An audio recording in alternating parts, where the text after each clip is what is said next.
Pourquoi réaliser une automesure tensionnelle?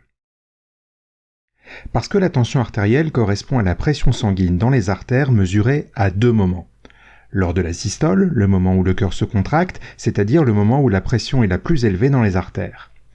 Et lors de la diastole, le moment où le cœur se relâche, et donc le moment où la pression est la plus basse. Sur cet exemple, le médecin annoncera 12,8, ce qui correspond aux deux valeurs arrondies aux dizaines. Comment la mesurer? La mesure de la tension artérielle la plus précise et la plus fiable est celle réalisée par le patient lui-même à la maison. En effet, la prise de tension artérielle au cabinet du médecin peut entraîner un effet blouse blanche, c'est-à-dire une hausse de tension très courte uniquement liée au stress d'être chez le médecin, ce qui peut donner à tort l'impression que la tension artérielle est élevée. Quand faut-il effectuer la mesure de votre tension artérielle? Il faut appliquer la règle des 3 mesures. 3 fois de suite le matin, 3 fois de suite le soir, 3 jours de suite.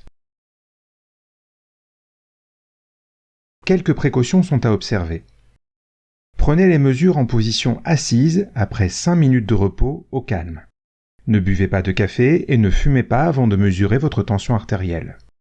Ne mesurez pas votre tension artérielle si vous êtes énervé. Quel appareil utiliser? Choisissez un appareil qui respecte la norme européenne. Vous devez retrouver le sigle CE écrit sur l'appareil.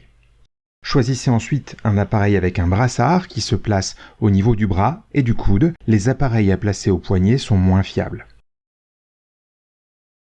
Vous pouvez trouver ces appareils chez votre pharmacien, en grande surface, en faisant toujours attention à ce qu'ils soient à la norme européenne CE, ainsi qu'auprès de votre médecin traitant qui peut éventuellement disposer d'appareils de prêt. Remplissez le relevé d'automesure. Indiquez vos noms, prénoms et votre traitement habituel dans la case en bas à droite. Recopiez ensuite les tensions fournies par votre appareil de mesure. SYS dans la colonne systolique, DIA dans la colonne diastolique et la fréquence cardiaque dans la colonne FC Pulse. Et surtout, n'oubliez pas d'apporter votre feuille de relevé à votre prochaine consultation avec votre médecin traitant.